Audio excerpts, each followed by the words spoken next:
My wife secretly enrolled me in a toxic masculinity reform program without telling me. I found the emails. I said nothing, but enrolled her in codependency recovery at the same center. When we both showed up for orientation, the counselor had some interesting questions. I, 32 male, discovered my wife Ramona's 30 little scheme completely by accident. She'd left her email open on our shared laptop while she ran to the store. I was just trying to close tabs when I saw the subject line, Confirmation, Toxic Masculinity Intensive, Enrollment Complete. My name was right there. Starting date 2 weeks out. Cost $3,200. The email thread went back 3 months. 3 months of her discussing my problematic behaviors with some counselor named Dr. Fielding. Let me list these dangerous red flags, Ramona reported. I watch football on Sundays. I go to the gym 4x a week. Obsessive fitness culture. I drink beer with my brother. I play video games for 2 hours on Friday nights. I didn't cry at her friend's wedding. I fix things around the house instead of processing emotions. Dr. Fielding's response was golden. These are classic signs of internalized patriarchal conditioning. Our 8-week intensive program will help him recognize and deconstruct these harmful patterns. 8 weeks of this. The real kicker? Ramona had told them I was resistant to therapy, so they'd prepared special techniques for reluctant participants. She'd planned to blindside me with an intervention the night before the first session. I sat there staring at the screen. Part of me wanted to confront her right then. But then I saw something else in the emails. The name of the center, Healing Horizons Wellness Institute. I opened an incognito tab. Their website was something. They offered programs for everything: toxic masculinity, codependency, narcissistic recovery, empathy reconstruction, even something called Emotional Availability Bootcamp. And right there on the programs page, Codependency Recovery Intensive, break free from unhealthy relationship patterns. Perfect. I created a new email account and reached out as a concerned husband, worried about his wife's codependent behaviors. Within an hour, I had a response from Dr. Morrison. I scheduled a consultation call for when Ramona was at her pottery class. Dr. Morrison was very understanding as I explained Ramona's concerning behaviors. Monitoring all my activities, needing constant validation, making unilateral decisions about my mental health, inability to respect boundaries, attempting to control my hobbies and friendships. This is definitely codependency, Dr. Morrison confirmed. The fact that she's trying to force you into therapy without your consent is particularly troubling. I enrolled her in the same 8-week program. Same days, same building, just different conference rooms. Cost $3,200, worth every penny. Update 1. The intervention attempt was hilarious. Ramona had gathered her sister Thea, her mom Joyce, and her best friend Kendra in our living room. They all had printed letters. "Honey, we need to talk about getting you help." Ramona started. I played dumb. "Help with what?" "Your toxic behaviors, the way masculinity has corrupted you." "Which behaviors specifically?" Thea jumped in. "You don't share your feelings. I told Ramona I loved her this morning." "Kendra, you're emotionally unavailable. We went on a date 2 nights ago." "Joyce, you're aggressive." "When?" "Your energy, it's aggressive." They went in circles for an hour. Finally, Ramona played her card. "Well, I've already enrolled you in a program. It starts Monday. You're going." "Okay." They all stopped. They'd clearly expected resistance. "Okay?" Ramona was suspicious. "If you think I need help, I trust your judgment." She narrowed her eyes but couldn't find the trap. Monday came. I got dressed in my best casual therapy outfit, khakis and a button-down. Ramona was buzzing around, nervous but excited. "I'm so proud of you for being open to this journey," she kept saying. "Hey, why don't we ride together?" I suggested. "Save gas." She hesitated. "Oh, that's okay. I have errands after I drop you off." "No problem. I'll drive myself then." "No, I mean, I want to make sure you actually go." "Then let's go together." She couldn't find a way out. We got in her car. She started driving to Healing Horizons. "Actually," I said, "I got an email saying the first session is in Building B." "That's weird. The website says Building A." "Maybe check your email?" She pulled over, grabbed her phone. I watched her face change as she read the new email in her inbox. "Dear Mrs. Ramona, this is a reminder that your Codependency Recovery Intensive begins today at 9 a.m. in Building B, Conference Room 3. Your husband has expressed significant concern about your controlling behaviors. The silence was deafening. You, she started. Yes? You enrolled me in therapy? Codependency recovery, specifically. How dare you? How dare I? You enrolled me in a toxic masculinity program without telling me. That's different. How? You needed it. And based on your secret enrollment of me in therapy, I'd say you need codependency recovery. She was vibrating with rage. I'm not going. Neither am I then. You have to. I already paid. So did I. Guess we're both out $3,200. We sat there in the parking lot for 20 minutes. Finally, she said, fine, I'll go to mine if you go to yours. Deal. We walked into Healing Horizons together, checked in at reception, and went to our separate rooms. The receptionist's face when she realized we'd enrolled each other was priceless. Update 2. That first day was wild. I sat through 2 hours of toxic masculinity deconstruction with 5 other dudes who looked as confused as I felt. The facilitator, Brad, who insisted we call him B-Rad, to break down formal masculine structures, had us introduce ourselves and explain why we were there. My wife signed me up, was the response from literally every single guy. Meanwhile, Ramona was apparently having a time in her codependency session. She texted me exactly 73 times during my 2-hour session. This is ridiculous. They think I'm controlling. How is caring about you codependent? Your therapist is probably not even qualified. This is abusive. You're gaslighting me. I'm leaving. If you don't leave too, we're getting divorced. I didn't mean that. Please respond. Why aren't you responding? When we met in the parking lot, she was crying, but not sad tears, rage tears. They made me do a worksheet about boundaries. They said I violate yours. What did you put? I said I don't because you don't have any boundaries because toxic masculinity destroyed your ability to have them. And what did they say? That was a codependent response. The drive home was silent until she exploded. You know what? Fine. I'll do the stupid program and you'll do yours, and at the end, we'll see who was right. Sounds good.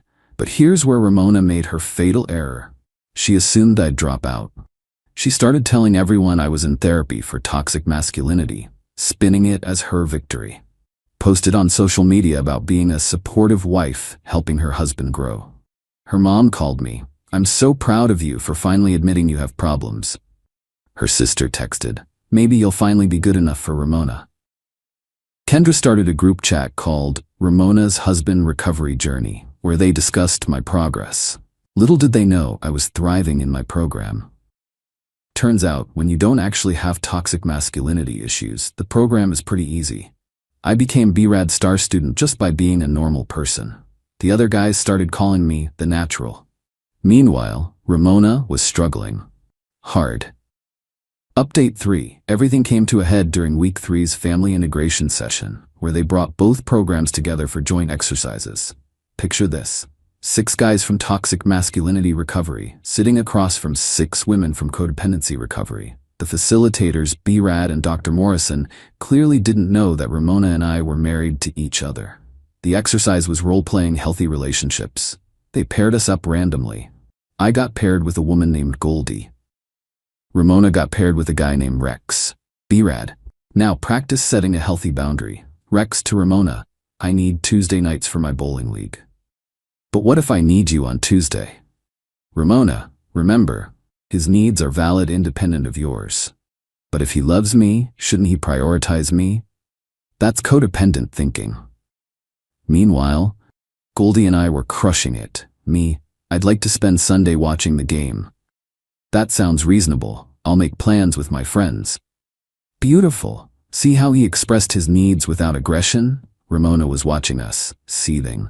Then came the bomb. Dr. Morrison asked, does anyone want to share how their partner responded to them being in recovery? Ramona's hand shot up. My husband is also in therapy here, and... Oh, wonderful, Dr. Morrison interrupted. It's so healthy when both partners work on themselves. Is he in anger management? Toxic masculinity recovery. B-Rad perked up. Wait, what's his name? The room went dead silent as they put it together. B-Rad and Dr. Morrison exchanged looks. Dr. Morrison cleared her throat. Ramona, did you enroll your husband without his consent? For his own good. And, B-Rad looked at me, did you enroll your wife in response? I thought she could benefit from codependency recovery. The other participants were trying not to laugh. Rex actually said, damn, that's cold, and got a high five from two guys. Dr. Morrison, this is highly irregular. You both enrolled each other in therapy as, what, revenge? Treatment, I corrected. She diagnosed me with toxic masculinity. I diagnosed her with codependency.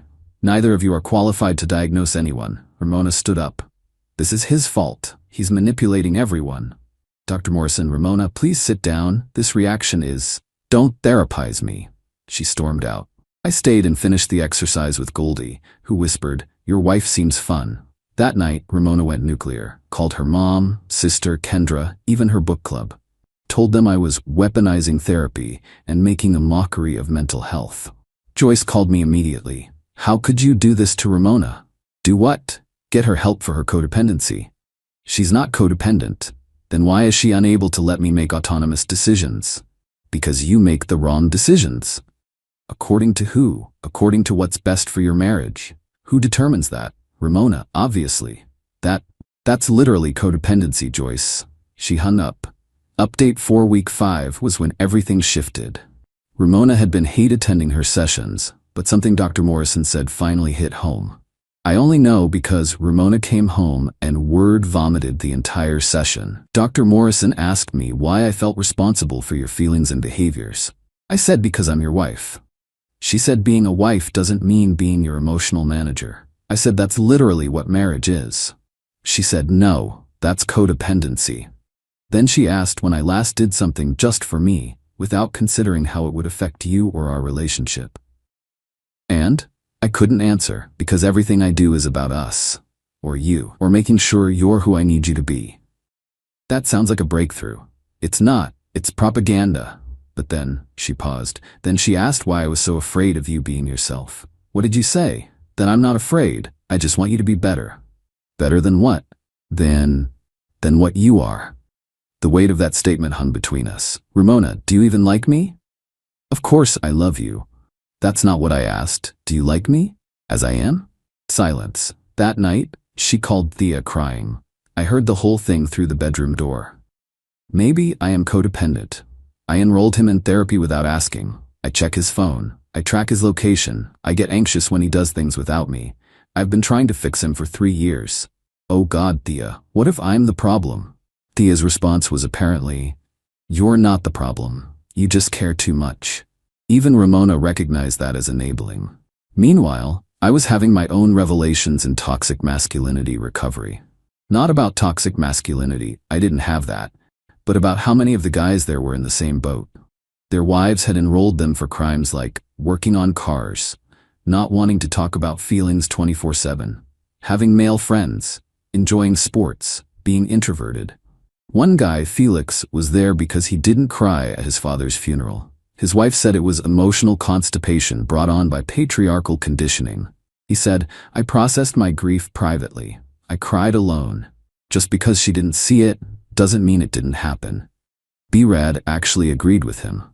Update 5 week 7 brought the accountability circle, where we had to bring our partners to witness our growth. Ramona decided this was her chance to expose me. She invited Joyce, Thea, and Kendra to witness my confession of toxic masculinity. What she didn't know was that B-Rad had actually become somewhat enlightened about the whole situation. He'd been doing some reflecting on how many men were force-enrolled by partners. The session started with B-Rad asking each man to share what he'd learned. When it got to me, I stood up. I've learned that I don't have toxic masculinity. I have normal, healthy masculine traits that my wife pathologized because she wanted to control my behavior. I've learned that watching football isn't toxic, going to the gym isn't toxic, having emotions different from what my wife expects isn't toxic. What is toxic is being enrolled in therapy against your will by someone who claims to love you. The room erupted. 3 other guys stood up and said, same. Felix actually applauded. Ramona jumped up. This is exactly the kind of toxic resistance we're talking about. B-Rad in the most professional comeback ever. Actually, Ramona, resistance to forced therapy isn't toxic. It's a healthy boundary. Joyce tried to intervene. You're supposed to be fixing him. Ma'am, he doesn't need fixing. He needs a partner who accepts him. He's manipulated you.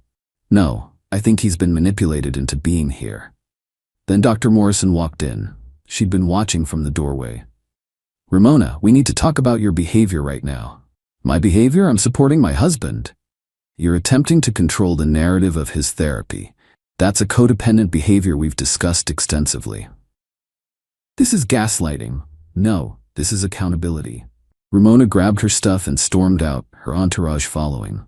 Thea turned back to flip me off. Real mature. That night, Ramona issued an ultimatum. "Either you admit you have toxic masculinity and commit to changing, or we're done." Okay, you'll admit it? Okay, we're done. She wasn't expecting that. Final update. The last week was separate graduation ceremonies for each program. I attended mine, got my completion certificate from BRAD, who pulled me aside. "Dude, I've been doing this for 5 years, and your situation made me realize we need to screen better.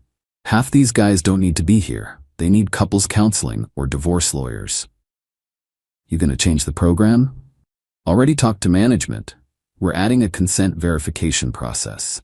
No more surprise enrollments." Meanwhile, Ramona's graduation was apparently a disaster. According to Goldie, who became my inside source, Ramona spent the entire final session arguing that she wasn't actually codependent, everyone else was just underdependent, and that the program was designed to break up healthy marriages. Dr. Morrison's response: "The fact that you see independence as a threat to your marriage is exactly why you need this program." Ramona refused to accept her certificate. That night, she came home with Joyce, Thea, Kendra, and plot twist, her dad, Morton, who'd flown in from out of state. "We're doing an intervention," Morton announced. "For who?" "For you. You're throwing away your marriage because you're too proud to admit you need help." I pulled out my phone and played the original email where Ramona enrolled me without consent. Then I played the audio I'd recorded of her admitting she wanted to fix me into someone else. Morton listened to the whole thing. Then he turned to Ramona. "You enrolled him secretly? For his own good. That's not okay, sweetheart. Dad, you're supposed to be on my side. I'm on the side of truth, and the truth is you tried to force him into therapy. That's not right." Joyce jumped in. "Morton, you don't understand." "I understand perfectly. My daughter tried to control her husband and it backfired." The room exploded into arguments. Thea called Morton a traitor. Kendra called me an abuser. Joyce said I'd poisoned Morton against them. In the chaos, I slipped out and went to my brother's place. The divorce papers were filed the next week. Ramona contested everything, claiming I'd emotionally abused her by enrolling her in therapy. The judge's response was beautiful. "Ma'am, you enrolled him first, secretly, without consent. He enrolled you openly in response. If anyone was abusive here, it wasn't him. We're divorced now." The Healing Horizons incident, as our friend group calls it, became legendary. The center actually sent me a thank you letter for helping them realize they needed better protocols.